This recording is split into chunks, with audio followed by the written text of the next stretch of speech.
So, yesterday I got the chance to watch Mission Impossible The Final Reckoning, and I have to say, man, this was a roller coaster ride. Is it good or not? Simple answer yes. I thought it was really, really good. This movie had me hooked on from start to finish. It isn't perfect, but it was a satisfying conclusion to a glorious franchise like Mission Impossible. Now I'll go more into detail about each and everything, the positives, the negatives. But if you want a quick answer to this question, that is this movie good? Is this worthy of paying money for the ticket? Yes, you should check this out. It's in the theaters right now, and this movie is made for a good theatrical experience. I saw this movie in IMAX, and it is a movie worth seeing in IMAX. Now, first, let me run down through the negatives. I don't have anything much negative about this movie.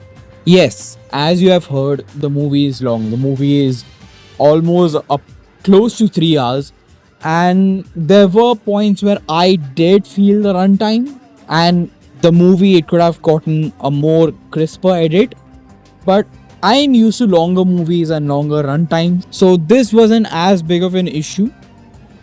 Another minor nitpick I have is some of the editing choices, is like how much of the flashbacks were used in this movie, which I don't have a problem with. But maybe if you take out those flashback scenes, maybe it could have been a little more shorter. Because I don't think the people they needed, those flashback scenes. Because in preparation for this movie, they must have gone through an entire 7-movie marathon for Mission Impossible. And yes, now this is a proper negative, is how Gabriel was handled. Like, he was just there in 2 parts of the movie, the beginning of the movie and the climax.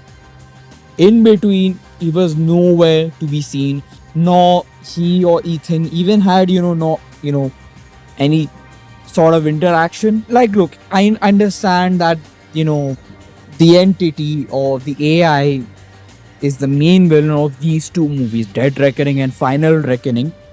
But if Gabriel would have gotten a little more weight as a villain, it would have been a little better. Now, I would like to mention a specific negative which all reviewers are talking about, which I did not find as a negative, was the first hour of the movie.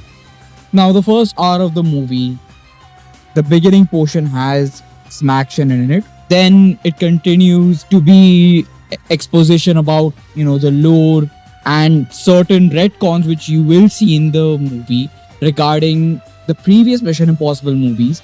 There's exposition on that, a lot of lore info, but I did not necessarily find it to be boring. And again, while all of that is happening, there's no action scenes at all. This was the same case for Avengers Endgame. Nearly for an hour of the movie, there was no action scene at all.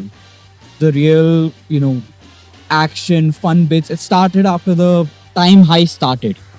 And even before that, there was a lot of, character building, lore dumping, exposition, and exposition on how the time travel will work and all of that. Taking this approach for a Mission Impossible movie was a risky move, but for me, I think it paid off.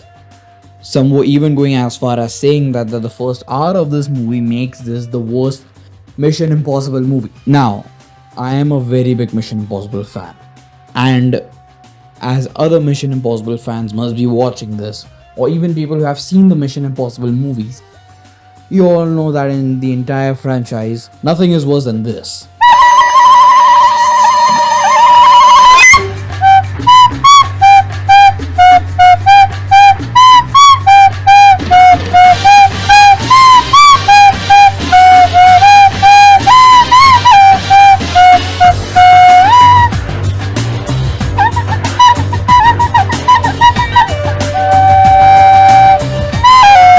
So yeah, I don't think the first hour of the movie was bad. Sure, it was slow. It could have been edited in a more crisper way.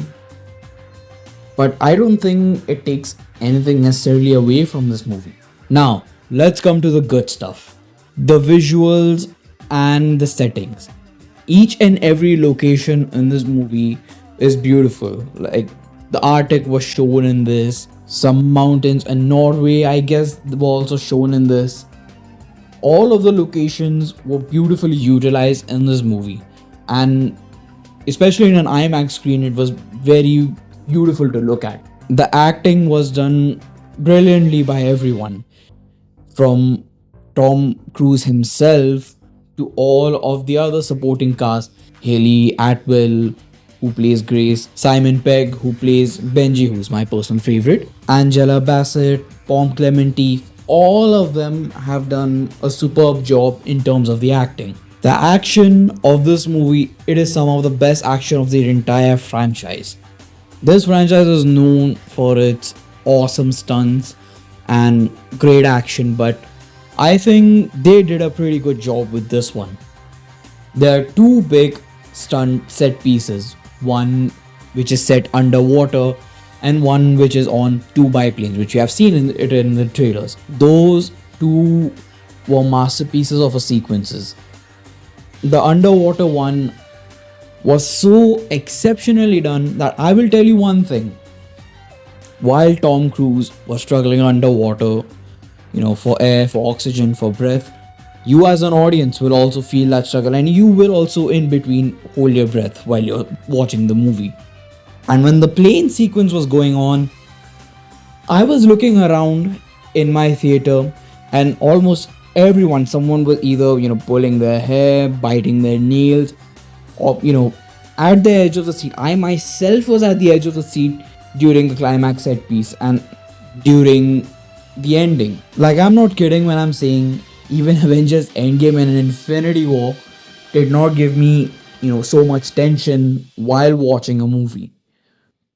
I was at the edge of the seat from start to finish. Sure, it may have gotten a little slow, but after that underwater sequence, everything is just pure and peak Mission Impossible. And before I end this review, I love this franchise. I don't want Mission Impossible to end, but all good things must come to an end before the studios start milking the franchise out to its death. I'm surely going to miss the Mission Impossible franchise, and I'm going to miss Ethan Hunt and Tom Cruise in it. And guys, we have to salute to the guy that how he risks his life for our own entertainment. Like, hats off to Tom Cruise. And I really hope that he comes up with more excellent movies like this. Yeah, he has two movies with Christopher McQuarrie coming up. One, I think, is a SpaceX movie, which what I'm seeing on IMDb, maybe Tom Cruise is finally going to space. And one is called Broadsword, which I heard is set in World War II. And along with Tom Cruise, this has got Henry Cavill in it. So yeah, the last time Henry Cavill and Tom Cruise came together for a movie for Mission Impossible Fallout, Mission Impossible Fallout for me still is the greatest Mission Impossible movie of all time. So I hope they able to recreate that same history in this movie. So yeah, I recommend every one of you to go and check out Mission Impossible The Final Reckoning. It's a satisfying conclusion to a glorious franchise. I recommend it to go and watch it in the theater. Thank you for watching, and see you guys in the next video.